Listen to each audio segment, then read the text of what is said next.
ओम शांति 3/12/2022। आज की मुरली चिंतन। अब कलयुग की रात पूरी हो रही है। अब हमें जागना है। शिव बाबा नई दुनिया बनाने आए हुए हैं, इसलिए हमें कलयुग की रात पूरी होने से पहले अपने विक्रम विनाश करने हैं। जिनकी बुद्धि सतो प्रधान बनती जाएगी, उनकी निशानी होगी, उनको दूसरों को आप समान बनाने का ख्याल आता रहेगा। वह अपना और दूसरों का कल्याण करने की युक्तियां रचते रहेंगे। हमें दुनिया की सबसे बड़ी कारोबार मिली हुई है, बिजनेस मिला हुआ है कि सारी दुनिया को बाप का परिचय देना है। कोई भी आत्मा बाप के परिचय के बिना रह ना जाए। रात दिन चिंतन चला रहे कि कैसे हम किसी को समझाएं, शंख ध्वनि करें।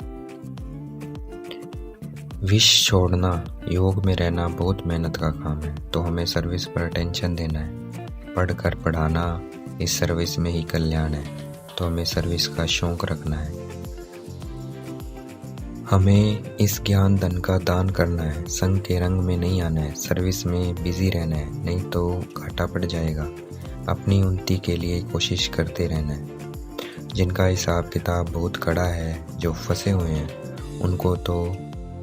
हुए हैं उन्हें योग बल से अपना हिसाब किताब चुकता करना है। उनको तो रात दिन सर्विस में लगा रहना चाहिए। जो अपना कल्याण करेंगे वह दूसरों का भी कर सकेंगे। परमपिता परमात्मा का राइट नाम शिव है, बाकी सब भक्ति के नाम है। मनुष्य जो शिव जयंती मनाते हैं वह परमपिता परमात्मा की जयंती है। आत्मा को शरीर का नाम मिलता है, परंतु शिव बाबा तो आत्मा का ही नाम है और वह सुप्रीम सोल है। गीता का भगवान निराकार शिव है, श्री कृष्ण नहीं है, क्योंकि श्री कृष्ण तो शरीर का नाम है और वह तो शरीरधारी हो गया। शरीरधारी तो हो नहीं सकता, भगवान नहीं हो सकता। परमपिता परमात्मा को पतित पावन कहते हैं, तो हमें उनको याद करना है और माया पर जीत पानी है। देवता पहले पावन थे, अब पतित बने हैं, इसलिए वह परमपिता परमात्मा को पुकारते हैं, हमें लिबरेट करो माया रावण से। शास्त्रों में उल्टा लिख दिया है, कलयुग की आयु लाखों वर्ष कर दी है, परंतु कलयुग की आयु सिर्फ 1250 वर्ष है।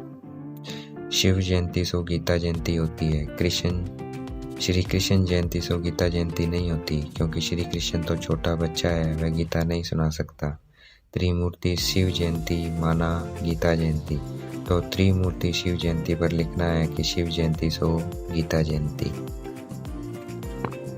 जैसे लौकिक पढ़ाई में बैरिस्टर की पढ़ाई है, बैरिस्टर बनने के लिए पढ़ते हैं और जो पढ़ाई अच्छी पढ़ता है उसे अच्छी पोजीशन मिलती है।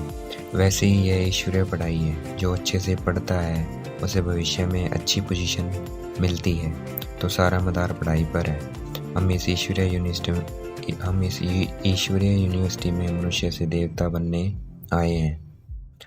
महाभारत लड़ाई लगने वाली है, परंतु शास्त्रों में दिखाया है पांडव लड़े, लेकिन हम पांडव नहीं लड़ते हैं। असुर और कौरव संप्रदाय आपस में लड़कर खत्म हो जाएंगे, तो हमें उससे पहले पुरुषार्थ कर माया जीत बनना है और दूसरों को समझाना भी है।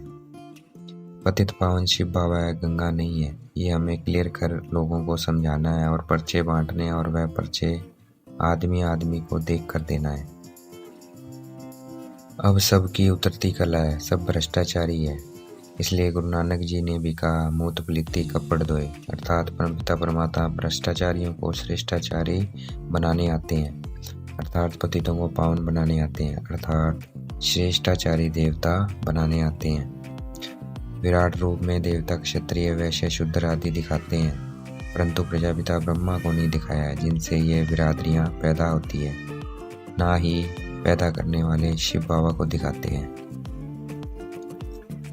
हमें याद की यात्रा में रहना है, शिव बाबा को याद करते रहना है। इसे योग अग्नि कहते हैं, जिससे विक्रम विनाश होंगे।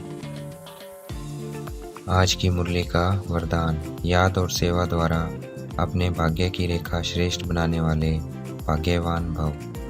याद और सेवा द्वारा अपने भाग्य की रेखा श्रेष्ठ बनाने वाले भाग्यवान भव।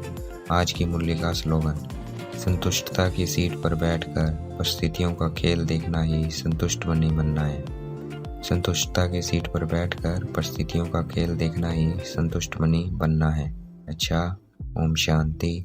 शुक्रिया मीठे बाबा, शुक्रिया।